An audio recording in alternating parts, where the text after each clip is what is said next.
जहां पूरी मीरा भाईंदर जुटी है एक अपनी शक्ति प्रदर्शन करने में, वहीं उत्तर भारतीय समाज क्यों ना हो। यहाँ मतभेद दिलों का नहीं दलों का है, बस यही कहना है उत्तर भारतीयों का। ऐसा भी होता है। नमस्कार, मैं दीपाली मिश्रा, आप देख रहे हैं मुंबई की दृष्टि। आज उत्तर भारतीय समाज की ओर से एक समारोह का आयोजन किया गया है, जहां बहुत सारे मान्यवरों का आज सम्मान किया गया। क्या है पूरा मामला और किस तरीके से उत्तर भारतीयों ने आज यहां दस्तक देते हुए अपना बल का प्रदर्शन किया, ये दिखाते हैं मुंबई दृष्टि की पूरी रिपोर्ट। आज मीरा भाईंदर शहर में उत्तर भारतीय समाज की तरफ से बहुत बड़ा प्रोग्राम का आयोजन किया गया है। जो मैंने देखा, जो स्टेज पे एक भी बिहारी भाई बहन नहीं है, जबकि उत्तर भारतीय के अंतर्गत पूरा बिहारी समाज, झारखंड सब आना चाहिए। लेकिन यहाँ पे उत्तर भारतीय के अंदर सिर्फ उत्तर प्रदेश दिख रहा है मुझे, जिसका मुझे जवाब चाहिए जो हमारे वरिष्ठ हैं कि आखिर उत्तर भारतीय मोर्चा के अंदर बिहार सम्मिलित है कि नहीं, क्योंकि यहाँ पे बिहारियों का घोर अपमान देखा जा रहा है, जिसकी वजह से आज तक मीरा भाईंदर शहर में एक भी बिहारी को नगर सेवक का टिकट नहीं दिया गया है। जबकि हर एक सामाजिक क्षेत्र हो या राजनीति से हर एक लोग सक्षम हैं, लेकिन बिहारी को सिर्फ एक भीड़ का हिस्सा बना के रख दिया गया है। इसका मैं घोर निंदा करता हूं और ये इसके लिए मुझे जिस हद तक जाना पड़े मैं जाऊंगा, प्रदेश तक जाऊंगा। धन्यवाद। ये अच्छा हुआ। राजकुमार जी, बताइए, आज जो कार्यक्रम आयोजित किया गया है उत्तर भारतीयों के स्वागत समारोह का, किस प्रकार का कार्यक्रम है? ये दलगत बातों से ऊपर उठ करके मीरा भाईंदर में जो उत्तर भारतीय समाज 40% की आबादी का यहाँ पे प्रतिनिधित्व करता है, राजनीतिक दल में खुद जो आज जो सत्कार मूर्ति हैं वो खुद दलगत में जिला प्रकोष्ठ के अध्यक्ष हैं, लेकिन दल को नकारते हुए यहाँ पे सिर्फ समाज को प्राथमिकता देते हुए आज ये कार्यक्रम का आयोजन किया गया है। और उत्तर भारतीय समाज का राजनीतिक, सामाजिक, उद्योगपति, व्यावसायिक, चिकित्सक, पत्रकार, जो भी हर बिरादरी से जुड़े हुए लोग हैं, सारे लोगों की यहाँ पे उपस्थिति, ये एकजुटता, प्रेम और सद्भाव इस बात का प्रतीक है कि जिसकी जितनी हिस्सेदारी उसकी उतनी भागीदारी। कहीं न कहीं राजनीति में जो उत्तर भारतीय समाज उपेक्षित रहा है, जिसको कहीं न कहीं हताशा और निराशा सदैव हाथ लगती रही हो, चाहे वो मुंबई रहा हो, चाहे वो सबरबन के क्षेत्र रहे हो, निश्चित रूप से वहाँ पे उत्तर भारतीयों के साथ अन्याय और दोयम दर्जे का व्यवहार किया जाता रहा है। उस बात को लेकर के ये तो भविष्य में सारे एजेंडे तय होंगे, लेकिन सारे, चाहे धार्मिक व्यक्ति के लोग हों, चाहे व्यावसायिक लोग हों, राजनीतिक लोग हों, सारे लोगों को एक मंच पे ला करके उत्तर भारतीय समाज द्वारा यह प्रोग्राम आयोजित किया गया है। और उत्तर भारतीय समाज निश्चित रूप से अब जो बैसाखी के सहारे चलता था, वो अपनी आवाज़ को अपनी जनसंख्या के अनुपात में मांगने का प्रयास कर रहा है। कुमार जी, ये बताइए, ये जो कार्यक्रम आयोजित किया गया है किस प्रकार का कार्यक्रम है? ये कार्यक्रम उत्तर भारतीय समाज के लिए कार्यक्रम है, खासतौर पर उत्तर भारतीयों के लिए है। इसमें सिर्फ उत्तर भारतीयों को निमंत्रण दिया गया, उनका ही आगमन है, उनका ही स्वागत है और उनके लिए ही कार्यक्रम है। और पूर्ण जोर रूप से उत्तर भारतीय उपस्थित हुए हैं और इस कार्यक्रम को सफल बनाने की पूर्ण रूप से कोशिश कर रहे हैं। मीरा भाईंदर शहर में उत्तर भारतीय समाज की काफ़ी बड़ी संख्या है और हर चुनाव में उनका निर्णायक एक भूमिका होती है।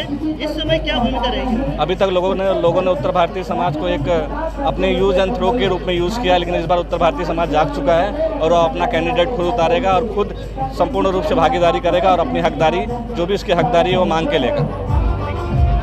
पाटिल जी, बताइए, आज ये जो उत्तर भारतीयों के स्वागत समारोह का कार्यक्रम आयोजित किया गया है, क्या उपलक्ष्य में, क्या उद्देश्य है उस कार्यक्रम? एकमात्र उद्देश्य, स्वागत तो एक अलग कार्यक्रम है ही है, उसी बहाने हमारे उत्तर भारतीय समाज का यहाँ पे समागम, उनका सम्मेलन, खाली इस बात के लिए कि हम उत्तर भारतीय एक ऐसी लंबी लकीर खींचें जो दलगत राजनीति से अलग हों।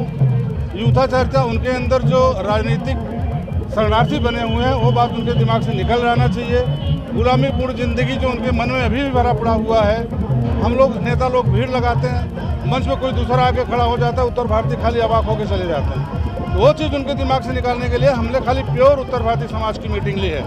हमने मंच देखा, उसमें कोई भी पार्टी दलगत पार्टी से अलग होकर के ये मीटिंग हुई है और सबका सहयोग मिला है। सभी पार्टी के लोग यहाँ पे आए हैं और अपना दिल खोल के बात की है।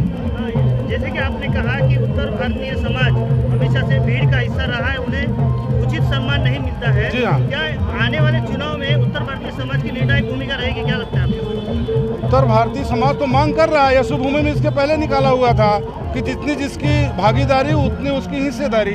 आज भी हम वही कह रहे हैं। ये राजनीतिक विषय हम अगली बार, ऐसा नहीं कि आज लास्ट हमारा उत्तर भारतीय समाज का ये प्रोग्राम था, ये पहला था। प्रोग्राम चालू रहेगा, नीतिगत राजनीति अपने ढंग से हम उत्तर भारतीय समाज करते रहेंगे। इसमें आज हमको किसी पार्टी से कोई लेना देना नहीं है, न किसी पार्टी का प्रचार कर रहे हैं, न किसी का विरोध कर रहे हैं। हम उत्तर भारतीय समाज को एक कर रहे हैं, आगे आ करके अपनी रणनीति तय करें। पांडे जी, ऐसा क्यों होता है कि जब चुनाव नजदीक आते हैं तभी उत्तर भारतीय समाज की याद आती है, उसके बाद 5 सालों तक समाज हाशिए पर छोड़ा जाता है? सर देखिए, अभी तो इलेक्शन का कुछ दिन नहीं आया है, तय नहीं हुआ है, कोई समय सारणी नहीं निश्चित हुई है, और ये संयोग से स्वागत समारोह था। उसमें राजनीतिक चर्चा जब उत्तर भारतीय लोग आते हैं तो ऑटोमेटिक हो ही जाती है, और उस चर्चा का विषय यही रखना था, खाली जो बोलना है उत्तर भारतीय समाज के बारे में बोलना है। कोई भी पार्टी के बारे में ना हमको उसका प्रचार करना है, न किसी नेता का विरोध करना था, और हमने सक्सेसफुल तरीके से अपना कार्यक्रम किया। विक्रम प्रताप जी, ये बताइए, आज ये जो उत्तर भारतीयों के स्वागत में कार्यक्रम आयोजित किया गया है, उस कार्यक्रम में जब आपने सभा को संबोधित किया उस समय आपने एक बात कही, उत्तर भारतीय को जो प्रतिनिधित्व मिलना चाहिए वो नहीं मिल रहा है, क्या कहेंगे इस बारे में? निश्चित तौर पे आज एक सत्कार समारोह था हमारे समाज के वरिष्ठ एक समाज सेवी जो है माननीय श्री सुरेश सिंह जी का, जिसमें हमारे समाज के वरिष्ठ नेता माननीय श्री कृपा शंकर सिंह जी आए और हमारे समाज के तमाम लोग यहाँ पे आए, और एक स्नेह सम्मेलन है।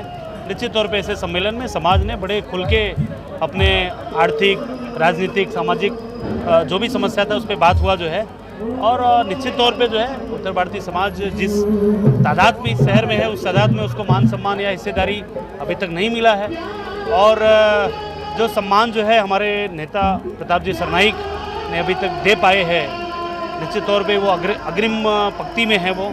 और रही बात जो उत्तर भारतीय भवन की बात है, तो इस शहर में पहली बार ऐसा हुआ है कि यहाँ के मीरा भाईंदर के विधायक माननीय श्री प्रताप सरनाईक जी ने एक हिंदी भाषी भवन ऑलरेडी पास कर दिया, उसका बजट भी पास कर दिया, जगह भी पास हो गया, अति शीघ्र वो बनने जा रहा है। और उसके अलावा भी जो है हमारे समाज को और भी भवन का जरूरत है, और आने वाले समय में हम लोग जो है उस उत्तर भारतीय भवन जो है दूसरा भी स्वरूप हम लोग देखना चाहेंगे जो है, लेकिन पहला तो जो है माननीय प्रताप सरनाईक जी के प्रयासों से बहुत जल्दी चालू हो जाएगा।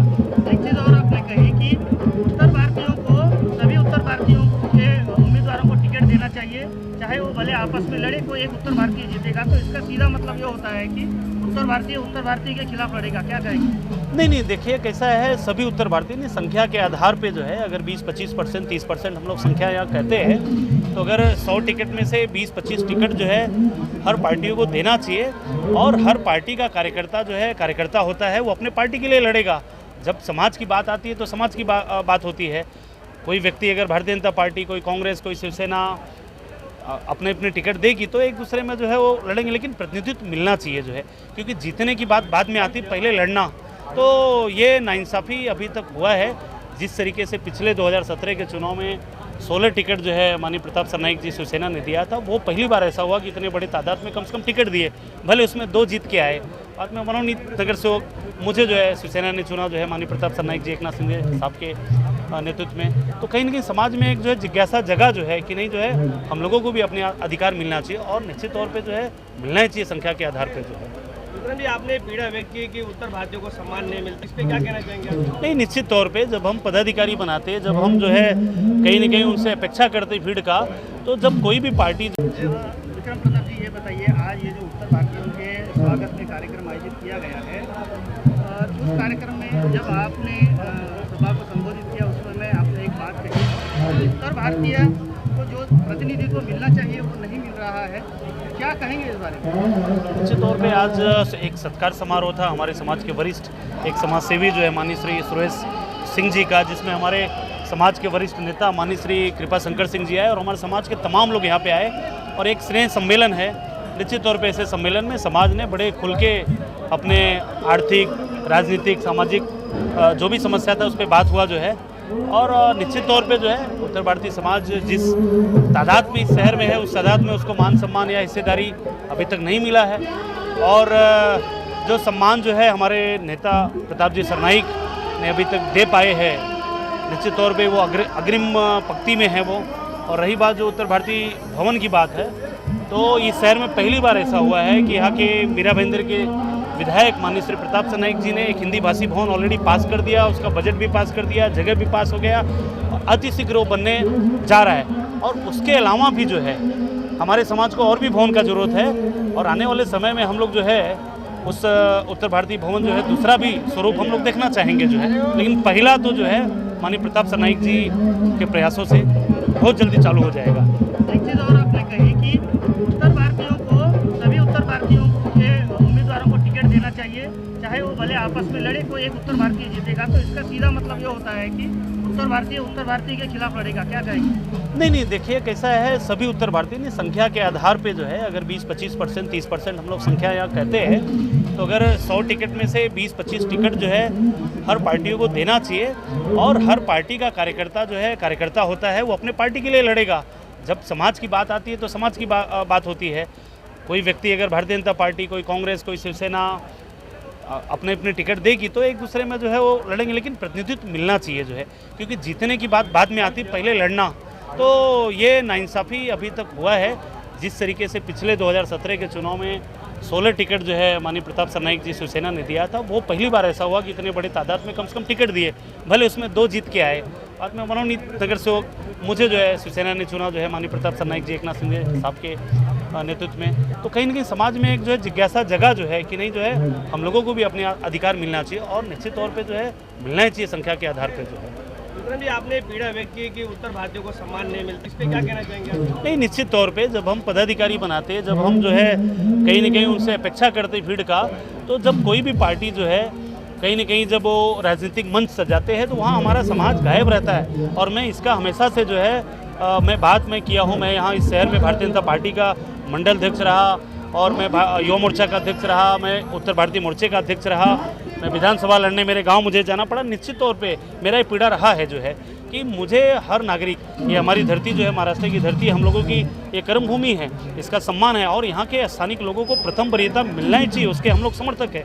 लेकिन कहीं ना कहीं जो संख्या के आधार पर उसके बाद जब सेकेंड मामला आता है तो संख्या के आधार पे हिंदी भाषी लोग या उत्तर भारतीय यहाँ पे ज़्यादा है, उनको हर जगह सम्मान मिला, खाली टिकट में नहीं, मंचों पे भी मिलना चाहिए जो है, नहीं मिलता है अभी तक जो है, मैंने देखा है। आपको नहीं लगता है कि उनको वोट बिना पकड़ने के लिए नहीं, वो तो इस्तेमाल हुआ है, लेकिन समाज अब धीरे धीरे जो है जागरूक हो गया, समझदार हो गया। जैसे मैंने कहा ना मंच पे कि ये अग्रिम पंक्ति का सम्मान जो है 2-5 सालों में शिवसेना या प्रताप सरनाईक जी ने देना चालू किया जो है, तो उसका समाज ने जो है बड़ा सम्मान किया है कि नहीं, प्रताप सरनाईक जी ने नया परंपरा चालू किया, तो उसका रिजल्ट भी उनके साथ है।